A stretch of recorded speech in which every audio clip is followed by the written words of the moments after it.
家好，我是曼大，这集是房贷存股套利系列第27集，制作于2025年11月7日。之前我在房贷套利系列、全持股实战系列，还有美债实战系列中的影片，都会留一个段落，分享财商知识，帮助版友学习新的财商知识。现在因为用 Notebook LM 制作财商的影片，实在非常方便。目前透过这个 AI 工具归纳整理出蛮多我认为蛮重要的财商知识，已经陆续分享给大家一起学习，一起成长。所以之后我们房贷存股实战的分享，就可以把重点放在存股实战的现况报告，重点报告市值的变化状况，让有好奇心的投资朋友参考讨论。我在房贷套利系列的操作，从2021年6月开始，到2023年8月左右，大概用了2年半的时间，打造出自己的类高股息 ETF。我的全部持股清单，爬房贷套利系列的影片可以看得到全部的对账单。这2年我的自主类 ETF 累计都有 7% 以上的殖利率表现，以20年期的房贷来计算，只要殖利率超过 6.5%， 股利就完全足够缴房贷的本息。加上今年我已经把房贷从20年期拉长成30年期，换算殖利率只要超过 5%， 股利就完全足够缴房贷本息。每年房贷还款压力从 22.5 万下降到 15.4 万，每年多出来的7万多现金流，就可以继续存股00830、00662，持续在市场上滚动获利的雪球。曼好频道的介绍资料推荐3个我从中学习到很多的免费学习资源，分享给大家，真的是满满的宝藏等你挖。我在4月的时候创立了1000万滚雪球会员计划，这个计划会示范5月底拿到的1000万增贷资金，怎么用3年的时间来完整参与市场，用投资获利来缴房贷。我大概是8月左右接触到西有一西投资理财频道，由于西有一西 James 老师是免费教学，是一个非常佛心的频道，我也受到一些影响。从接触到西有一西频道后开始，我就不再主动邀请参加频道会员计划，改成推荐大家到西有一西投资理财频道学习，知识更加的充足，并且完全是免费的学习资源。近期更新曼好频道的介绍，主动在频道介绍页面上放上3个投资理财免费学习资源，给大家做个参考，分别是阙佑尚老师、大人哥以及西有一西 James 老师。推荐顺序是按我接触到的时间顺序，并非推荐的优先顺序。第一个阙佑尚老师免费的学习资源是 YouTube， 或者到图书馆借书来学习。阙老师有实体课程，也有线上课程，阿甘投资法是要付费的。我自己是看书学习，阿甘投资法我是蛮熟的，我认为看书就可以掌握重点了，一样可以学到长期稳定获利的能力，不一定要参加付费课程。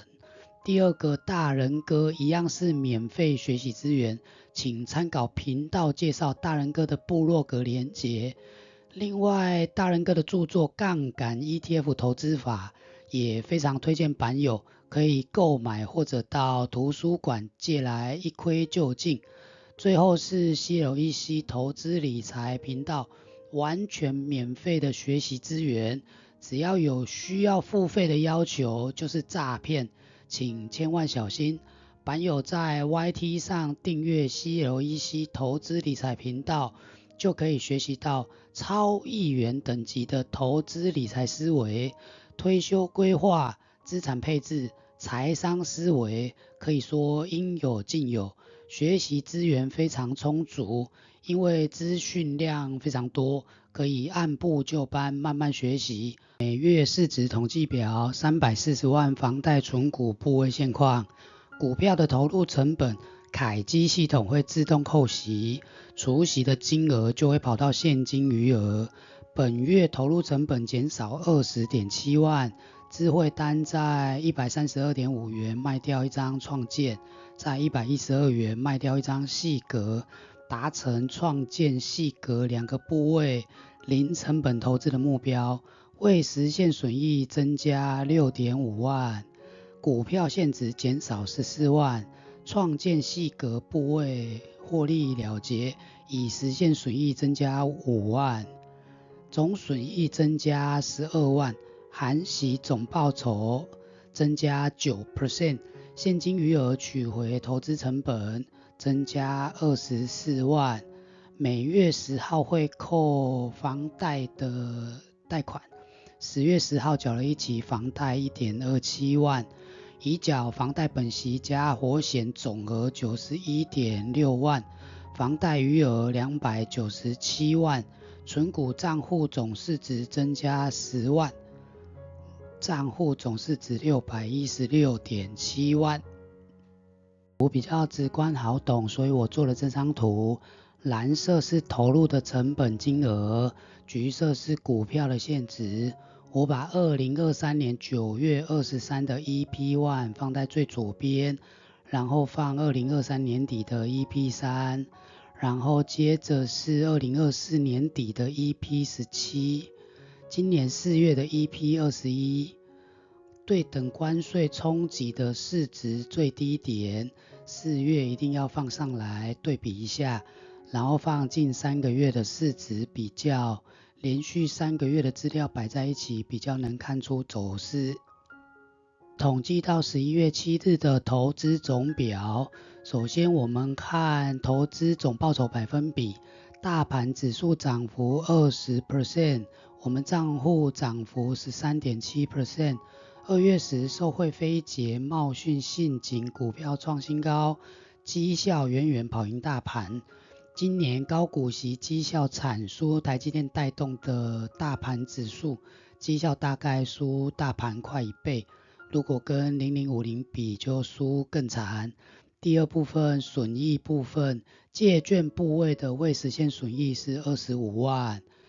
现股部位的未实现损益是197万2540元，两部位加总未实现损益金额是222万2577元，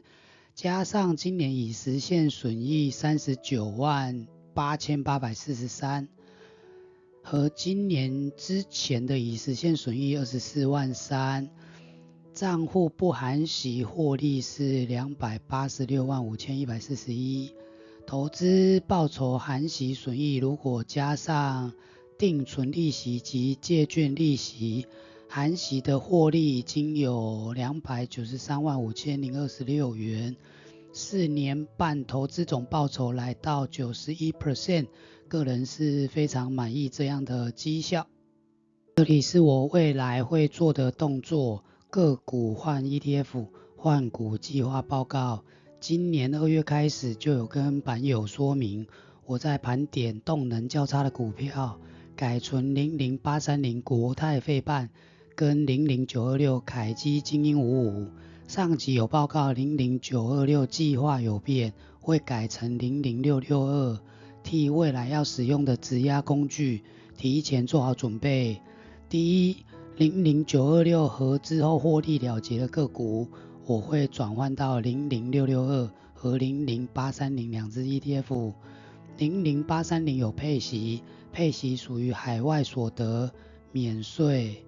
00662没有配息。第二，质押工具我打算用元大证金质押，在元大证金非杠杆型的全部 ETF， 所有上市及上柜的 ETF， 包括00680L。元大美债20年正2 00688L 国泰20年美债正2都可以取得 2.68% 的质押利率。另外优质股票比如台积电或者0050等优质 ETF 可以取得2.48的质押利率，质押还息不用还本，算是高 CP 值的借贷利率和借贷工具。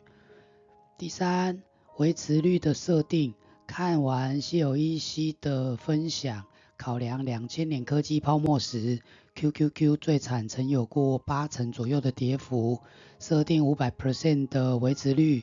可以确保即使遇到最惨的经济衰退，依然能够存活下来，能够在市场上长期活下来，其实比追求报酬率更加重要。跟版友一起共勉。以上是我们这集分享的全部内容。如果你有任何问题，欢迎在底下留言，我们再来讨论。未完待续，我们下期见。